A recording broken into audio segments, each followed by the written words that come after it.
अभी हाल ही में यूपीएससी ने अपने 2021-22 की रिपोर्ट जारी की है, जिसमें एक बहुत ही चौंकाने वाला तथ्य सामने आया है। इस रिपोर्ट के अनुसार 2021 में सफल होने वाले छात्रों में सबसे अधिक संख्या मेडिकल साइंस के स्टूडेंट्स की रही है।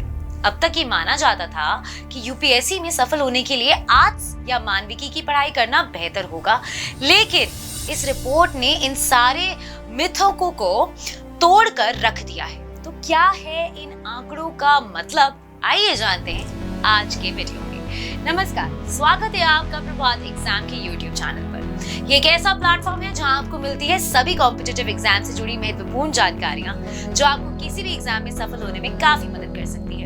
अगर आप हमारे यूट्यूब चैनल पर पहली बार आए हैं तो हमें लाइक और सब्सक्राइब जरूर कर लें, और हमारे लेटेस्ट वीडियोस और अपडेट सबसे पहले आप तक पहुंचे उसके लिए बेल आइकन को प्रेस करना भी ना भूलें। तो आइए शुरुआत करते हैं आज की वीडियो की, जो है यूपीएससी में साइंस का दबदबा। इस ट्रेंड का सबसे पहला और प्रमुख कारण जो नजर आता है वो है सिविल सर्विसेज एप्टीट्यूड टेस्ट।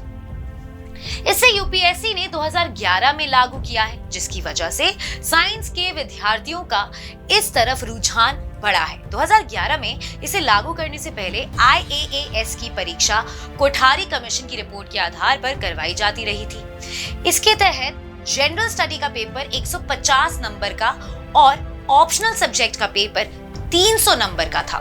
वहीं इसमें बदलाव करके यूपीएससी ने आईएएस प्रीलिम्स की परीक्षा में सीसैट का फॉर्मेट लागू किया।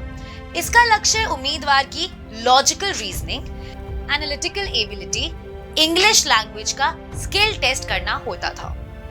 अब यूपीएससी की इस परीक्षा में दो ही कंपल्सरी पेपर हैं, सीसैट प्रथम और सीसैट द्वितीय, और दोनों में 200-200 अंक के प्रश्न पूछे जाते हैं। जो उम्मीदवार ह्यूमैनिटी से आए हैं उनकी शिकायत है कि सीसैट को इस परीक्षा में टेक्नोक्रेट्स की सिफारिश पर टेक्निकल बैकग्राउंड के छात्रों को लाभ पहुंचाने के लिए शामिल किया गया है।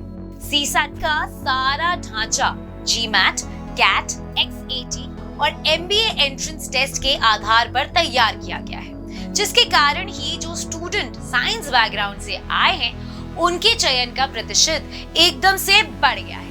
अब ये भी माना जाता रहा है कि ह्यूमैनिटी के विषय आईएएस की परीक्षा में उम्मीदवारों को अच्छे नंबर दिलवाते हैं। इसका फायदा भी इंजीनियरिंग बैकग्राउंड के छात्रों को मिल रहा है। आईएएस की मुख्य परीक्षा के लिए अमूमन इंजीनियरिंग के विद्यार्थी भी ह्यूमैनिटी से ही विषय चुनते हैं। इससे उन्हें दो तरफा फायदा होता है। तकनीकी के विषय की गहरी समझ होने से ह्यूमैनिटी के विषयों को समझने में उन्हें आसानी तो होती ही है, साथ ही रीजनिंग और एप्टीट्यूड जैसे विषय भी वो आसानी से समझ पाते हैं। इसके अलावा कंपटीशन साइंस के छात्रों के रग रग में बहता है।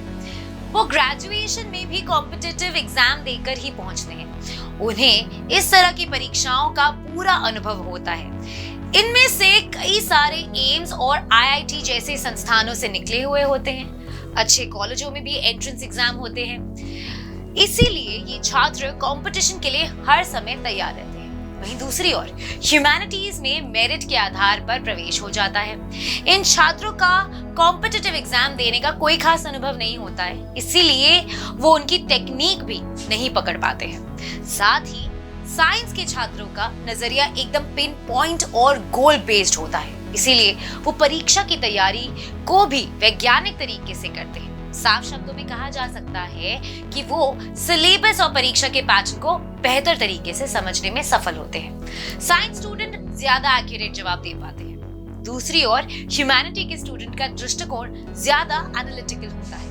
उनका सिलेबस और एग्जामिनेशन पैटर्न ज्यादा रेफरेंस सेंट्रिक होता है, इसीलिए वो प्रतियोगी परीक्षा में पिछड़ जाते हैं। सफलता की टेक्निक, परीक्षा का पैटर्न और पढ़ाई करने के तरीके या वो ये एग्जाम देने से पहले ही अपने ग्रेजुएशन लेवल पर सीख चुके होते हैं। तो अगर आपको हमारा ये वीडियो पसंद आया है, इसे अपने दोस्तों के साथ जरूर शेयर करें, और अगर आपके पास हमारे लिए कोई भी सवाल है उसे कमेंट सेक्शन में लिखकर हमें जरूर बताएं। जल्दी आपसे फिर मुलाकात होगी एक नई टॉपिक पर, एक नई वीडियो के साथ। देखते रहिए प्रभात एग्जाम्स। नमस्कार।